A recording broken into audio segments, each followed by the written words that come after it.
warahmatullahi wabarakatuh. Perkenalkan, nama saya Siti Sofia Arifah dari Fakultas Ekonomi dan Bisnis Prodi Akuntansi.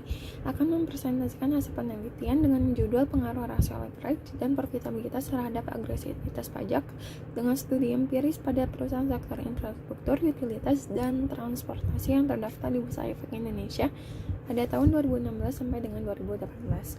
Pada kesempatan kali ini saya akan menyampaikan 3 poin utama, yaitu latar belakang masalah, metode penelitian, dan yang terakhir adalah hasil pengujian. Di mana fenomena yang terjadi adalah PT Kagen Indonesia yang sudah dinyatakan pailit atau bangkrut oleh Pengadilan Negeri Jakarta karena perusahaan tidak mampu membayar hutang-hutangnya kepada kreditur. Selanjutnya, PT Pertamina yang hanya mampu melakukan pembukuan sebesar 5 triliun rupiah pada kuartal 3 tahun 2018. Sedangkan pada tahun sebelumnya, PT Pertamina mampu menghasilkan laba sebesar 26 triliun rupiah. Dengan begitu, PT Pertamina mengalami penurunan laba sebesar 81%. Selanjutnya, CV Bumi Raya yang merupakan perusahaan yang bergerak pada jasa transportasi ini diketahui bahwa pimpinannya melakukan kecurangan dengan menyampaikan SPT dan PPN yang tidak sesuai dengan kenyataannya. Atas tindakannya tersebut, pimpinan tersebut dijatuhi hukuman selama 7 bulan penjara dan denda sebesar 11 miliar rupiah. Dengan begitu, apakah rasio leverage berpengaruh terhadap agresivitas pajak dan apakah profitabilitas berpengaruh terhadap agresivitas pajak? Di mana dalam penelitian ini terdapat 3 variabel, yaitu X1 rasio leverage, di mana menggunakan indikator DAR atau debt to asset ratio, yaitu total utang dibagi dengan total aset, di mana X2-nya adalah profitabilitas menggunakan ROA atau return on to asset, laba bersih dibagi dengan total aset, dan variabelnya Y-nya adalah agresivitas pajak, di mana indikatornya adalah ETR, beban pajak penghasilan dibagi dengan laba bersih sebelum pajak. Selanjutnya, metode penelitian, di mana metode penelitian yang digunakan adalah deskriptif verifikatif. Populasinya adalah sebanyak 71 perusahaan dan sampelnya adalah sebanyak 12 perusahaan. Teknik samplingnya adalah purposive sampling menggunakan 4 kriteria. Sumber datanya adalah dari hasil laporan keuangan tahunan perusahaan. Selanjutnya, analisis statistik deskriptif, di mana data rasio leverage ini menunjukkan nilai rata-ratanya adalah sebesar 0,458. Selanjutnya, pada data profitabilitas rata-ratanya menghasilkan 0,0758, dan selanjutnya agresivitas pajak adalah rata-ratanya adalah 0,2708. Selanjutnya, uji asumsi klasik, di mana harus memenuhi 4 uji. Yang pertama adalah uji normalitas, di mana pada penelitian ini uji normalitas menggunakan tabel Kolmogorov-Smirnov dengan melihat kolom assume sync to tail, di mana rasio leverage menghasilkan 0,631, profitabilitas 0,373, dan agresivitas 0,866. Hasil ini menunjukkan bahwa seluruh variabel yang ada mempunyai nilai signifikan lebih dari 0,05 dan menyimpulkan bahwa uji normalitas dapat terpenuhi. Selanjutnya, uji multikorelasi.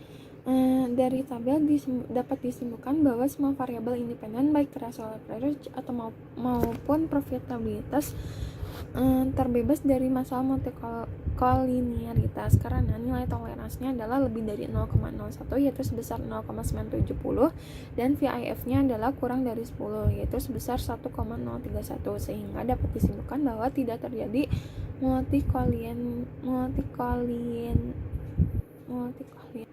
Uji yang ketiga adalah uji heteroskedastisitas, di mana pada grafik scatter plot terlihat bahwa tidak ada pola-pola jelas serta titik-titik tersebar secara acak di atas dan di bawah angka 0 pada sumbu Y, sehingga dapat dikatakan uji heteroskedastisitas dapat terpenuhi.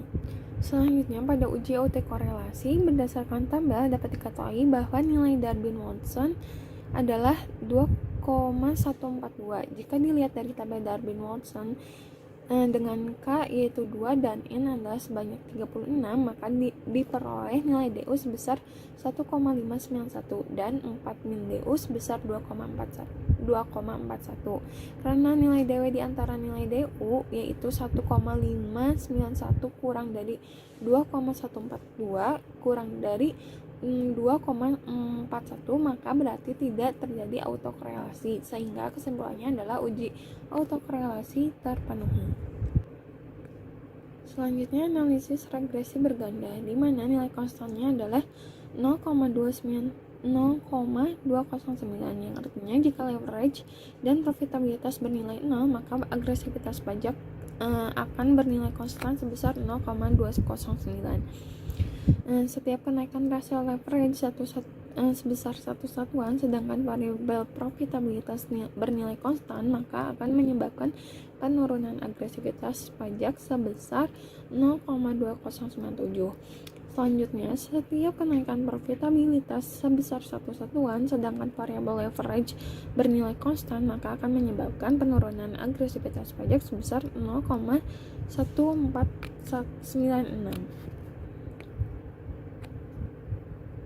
Selanjutnya uji simultan atau uji F. Berdasarkan tabel dapat dilihat nilai signifikannya adalah 0,008, maka dapat disimpulkan bahwa modal diterima karena nilai sig kurang dari 0,05. Maka dapat disimpulkan bahwa secara bersamaan atau simultan variabel X1 dan X2 berpengaruh terhadap agresivitas pajak. Selanjutnya uji parsial atau uji T. Nilai rasio leverage-nya adalah sebesar 0,08, maka dapat disimpulkan bahwa H1 diterima, yang artinya rasio leverage berpengaruh terhadap agresivitas pajak. Selanjutnya nilai profitabilitas sebesar 0,29, maka dapat disimpulkan H2 diterima, artinya profitabilitas berpengaruh terhadap agresivitas pajak. Selanjutnya koefisien determinasi adalah sebesar 25,4% dan sisanya dipengaruhi oleh variabel-variabel lainnya yang tidak diteliti.